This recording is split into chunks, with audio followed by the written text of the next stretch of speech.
Hace 40 años. ¿Esto funciona o no? Sí, pero tiene que pegarse un poquito más. A ver.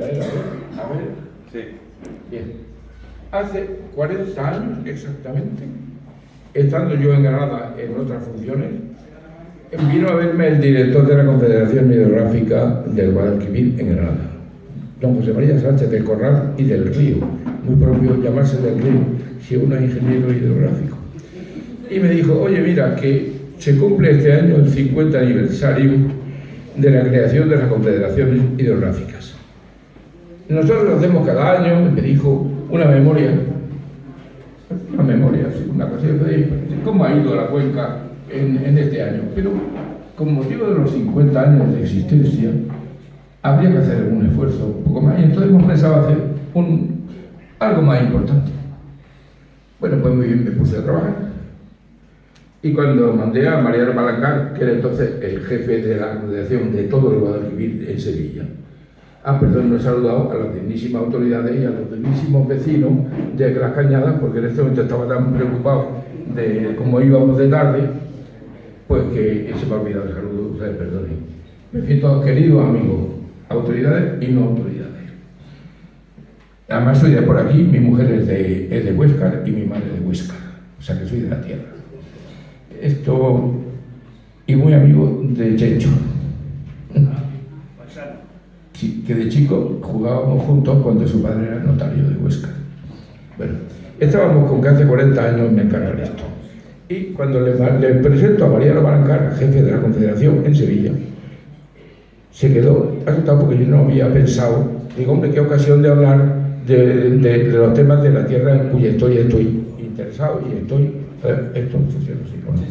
Y en el cual estoy además especializado, llevo estudiando estos temas desde hace muchísimos años.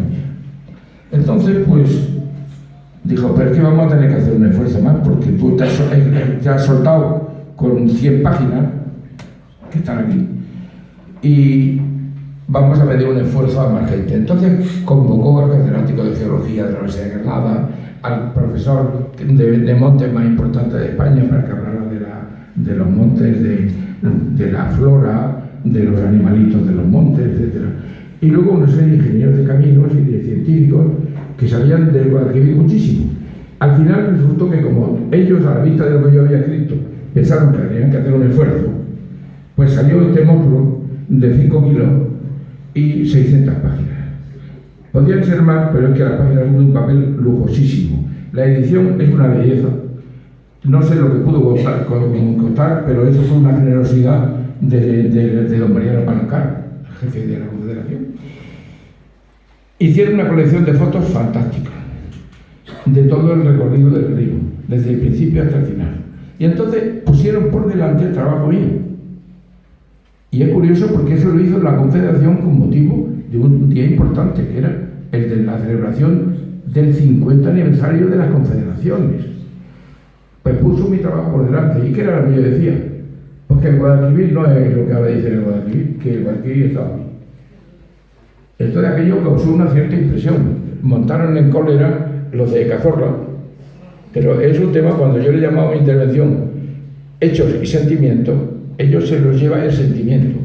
Es como dicen, ¿quién de las dos niñas, tu niña o mi niña, es más guapa? Es un tema de sentimiento.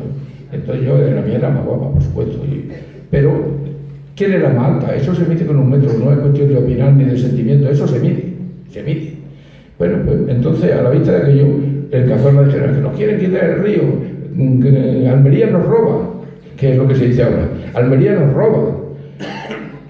Realmente no hay ningún deseo de fastidiar a nadie. El bellísimo paraje de Cazorla no hay quien le quite su belleza y su significado. Lo que ocurre es que las fuentes del río Guadalquivir han sido un tema siempre discutido. Entonces voy a decir algunas cosas, pero no mucho, porque por lo visto tengo prohibido, dado el horario, hablar más de un minuto.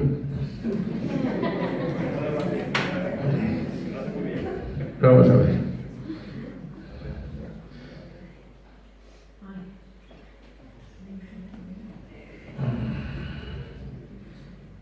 Bien. Primero lo que hice fue verme antecedentes de estudio histórico. Yo empecé a estudiar sobre esta zona cuando era muy jovencillo y fue el año exactamente el año 60 y algo, empecé a estudiar, 60 y poco, muy poco. Y he leído todo lo imaginable sobre lo que es la España musulmana, el Reino de Granada, Almería, Murcia, toda esta zona del sureste. Me la tengo trabajada con cientos de miles de libros. He regalado mi biblioteca con miles de libros que ahora llena el antiguo juzgado de Huesca, que es ahora la sede de la biblioteca que funda. Entonces, pues, empecé a estudiar. Bueno, vamos a ver el Guadalquivir. ¿Qué se sabe de Guadalquivir? Pues nada, que primero aquí vinieron unos señores que venían a buscar minerales, que eran los griegos y los fenicios, pero que no se metían dentro del país porque tenían puertos, factorías en la costa. Pero a veces algunos quizás llegaron hasta por estas tierras, cruzaron hasta ahí, hasta Cazorla, bueno, la parte más bien en Linares, que es la zona minera, y había unas rutas caravaneras que venían o bien al norte de la sierra de María, o bien al sur, por lo que era luego la vía romana, por el sur de la sierra esta de Orce Galera, vamos, de María y Galera. El caso es que algunos entraron, pero luego ya vienen los cartagineses y deciden que se quedan. Y entonces, pues, ellos como van a sacar provecho y a llevarse algo y luego destruyeron lo que pudieron, porque aquí entraron como en un lugar perdido para los habitantes a los que no tuvieron ninguna consideración.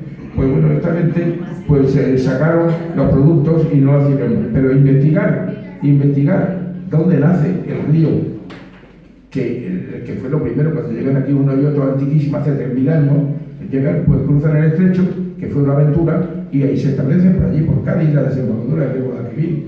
Entonces ellos sabían que había un río muy importante que nacía por ahí arriba, pero no se preocuparon nada de saber dónde nacía. Los moros que vienen a quedarse, eso sí se quedan y se preocupan de leer.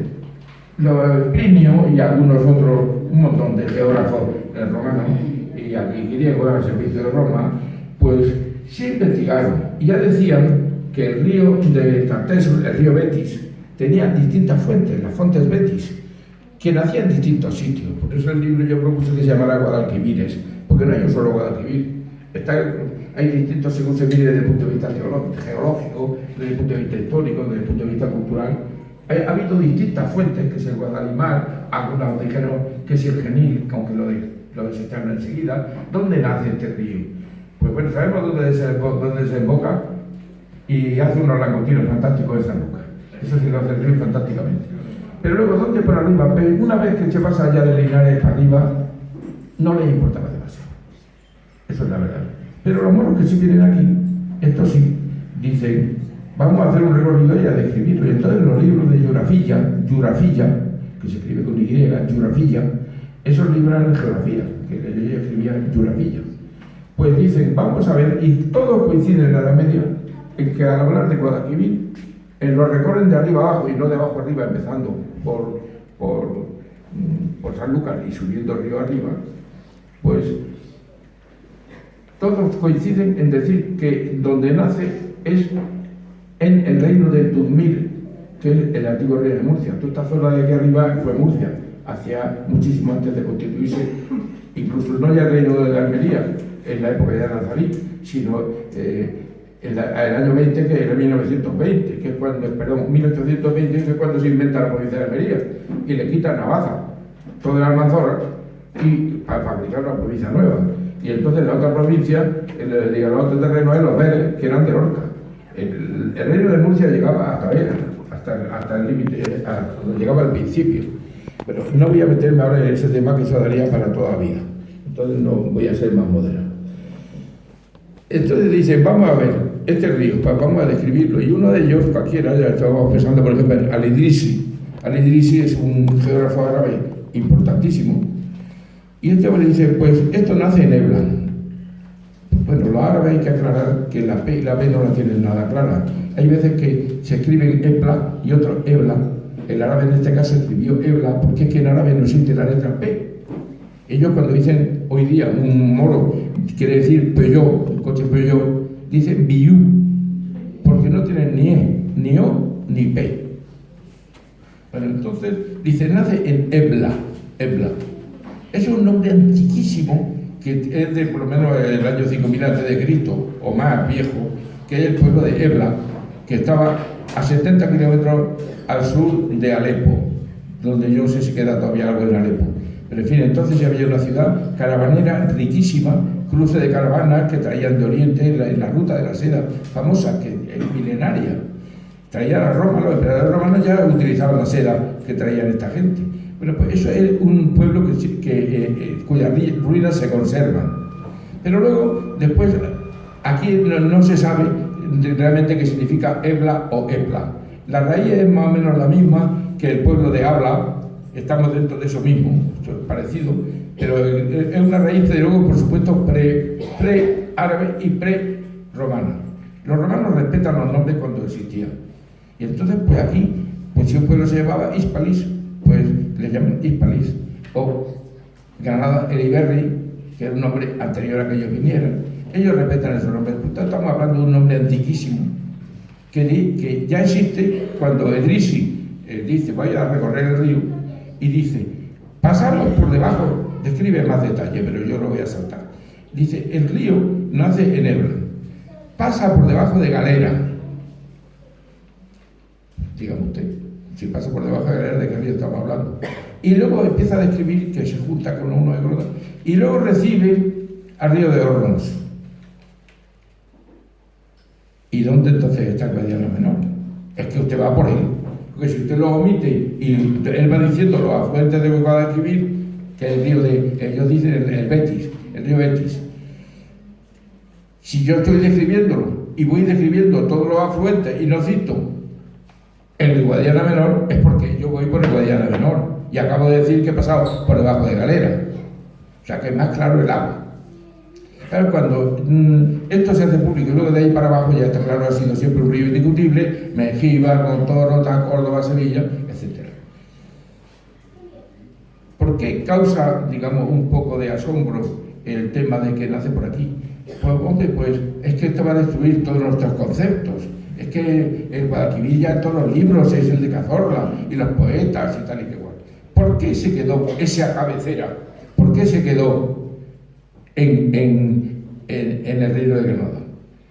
El Guadiana Menor. Pues porque cuando el rey Fernando de Pedro Nava de Tolosa, al lado de Vilche, fue allí donde hubo mucha leña, pues los moros dicen, ya hemos ganado. Es decir, empezó hace tiempo la reconquista, ya lo hemos hecho, ya están perdidos. En este momento ya ellos son peor que nosotros, tienen menos fuerza, los voy a echar. Y el rey Fernando III los echa y le dice, bueno, yo voy a coger Guadalquivir abajo, desde Peñaperro, es decir, desde la zona de Bailén, él sigue el río abajo hasta que él y su hijo llegan hasta Huelva, Cádiz y Sanlúcar de Barrameda. Y le dice al arzobispo de Toledo, que era un arzobispo de armas tomar y que además luchaba en la guerra, que tenía muy buena fuerza y mucho dinero, y dice, tú encárgate de la parte de los altiplanos del este, lo que veía Granada, Almería, etc. Y dice, muy bien, y toma Cazorla, y toma esos pueblos, pero cuando intenta pasar por el Ojare y meterse ya en nuestro altiplano, ahí no había manera. Y no había manera, y Baza se oponía con una guarnición importantísima que pasaron. Alguna excursión hicieron hasta Cuyar, hasta desde allí a Benamaurel, pero tuvieron que retirarse. El adelantamiento de Cazorla quedó constituido en parte del territorio castellano, pues porque el rey y luego el arzobispo de Toledo pudieron tomar eso. Pero al no tener, por tanto, ya conquistado más que el Guadalquivir indiscutido y las cabeceras, hay una que no queda en territorio musulmán, porque ahí los granadinos le dicen, hombre, no me tomen a mí, es que yo voy a acabar con todos los morros, los voy a echar para allá, hombre, nosotros quisiéramos seguir viviendo aquí y le vamos a ser unos ocupas. Dice, ustedes son unos ocupas desde hace muchos siglos, pero les dejaré vivir si me pagan un alquiler. El reino de Granada vivió 250 años de alquiler, mientras pagó en dinero, en oro físico. Las parias, que se llamaba, un impuesto, les dejaron vivir. Y cuando ya no pudieron pagar las parias, que fue en tiempo de Baudí, pues se acabó la historia, ya no se ha acabado el permiso de seguir viviendo aquí. Que les dejaron 250 años más que siguieran viviendo en España. Pero mientras ya quedaba, por tanto, como territorio musulmán, lo que fue luego el reino de Granada, el Guadalquivir, el ramo, el afluente, que queda ya en territorio rojo, Dice, eso está en poder de los infieles. Esto ya queda en zona nacional. Y entonces, claro, tiene la cabecera de Sanlúcar, tiene el río entero. Entonces dice, políticamente me interesa decir que ya tengo, además del Duero y el Tajo, tengo también ya entero el Guadalquivir, menos un afluentillo que hay ahí, que es el Guadiana Menor, que se queda en lo que es el Reino de Granada. Pues entonces, claro, políticamente, pues así ha quedado ya tener el Guadalquivir, que era, desde el punto de vista moral, para Castilla tener el Guadalquivir desde el principio hasta el final era importante. Pero aparte de que a los de Cazorla se han dado como un tiro, hay otra cuestión que torres más altas cayeron y no pasó nada. Y entonces se pone siempre el ejemplo del río Mississippi. El río Mississippi, como todo el norte de América, se lo descubrían desde la costa, iban subiendo, y cuando llega un momento que llegan a San Luis, han pasado a poner unos 2.000 kilómetros, y llegan a San Luis, y ahí se dividen dos, y dicen, muy bien, este de aquí, es el Mississippi. Y este otro, que llega aquí en San Luis, que es donde se juntan los dos, vamos a que sea el afluente del Missouri. Resulta que el Missouri, sin el Missouri, el río Missouri original, que es el que se va, por lo que luego resultó ser un afluente, lo hicieron el río principal, pues tendrá unos 4 o 5 mil kilómetros. Estoy hablando de cifras muy grandes. Pero es que desde los 2000 que tiene hasta que se separan los dos, desde ahí para allá quedan otros 4000. Con lo cual, el Mississippi, Missouri, y le cambiaron el nombre y no pasó nada. Dijeron, ahora mismo el río más largo del mundo y por supuesto de América es el Mississippi, Missouri, llamándole Mississippi hasta San Luis, y luego olvidando el antiguo cabecera y yendo por la de verdad, que es la que hace que el río tenga 6.000 kilómetros. Entonces no han tenido ningún inconveniente en cambiarle el nombre del río, que le llaman Mississippi, Missouri, presumir que es el más largo del mundo, porque es que el afluente ha resultado tener 4.000 kilómetros a partir de la Unión, y el otro nada más que 2.000.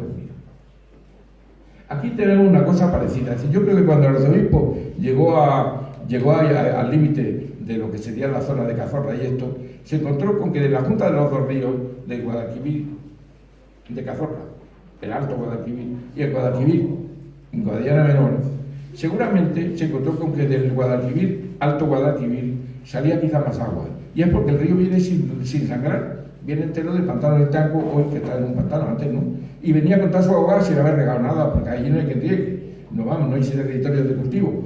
Pero es que el Guadiana Menor tiene todo lo que va de Diezma hasta La Puebla, y todo lo que va, pues desde que entra en la actual provincia de Almería, pues no, desde que entra en Baza y el pantano de Negratín hasta aquí. Y eso es más largo, pero es que la cuenca es 6 veces mayor entre una cosa y otra. El otro es una cuentita que la tengo por aquí. Pasa que estoy queriendo abreviar, pues estoy dejando de decir algún dato que pueda interesar. Y eso se lo voy a decir porque quizás por curiosidad. Necesito 2 manos.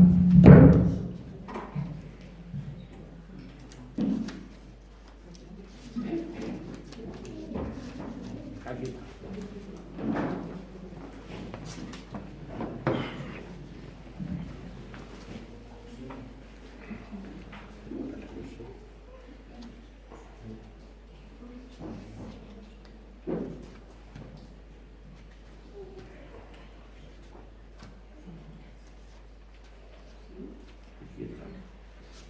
El río Guadalquivir de Cazorla tiene 1.377 de Sanlúcar al nacimiento de Cazorla.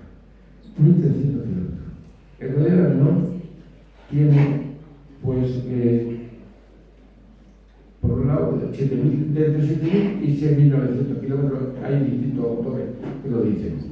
Pero luego ya lo que es la cuenca hidrográfica es una locura.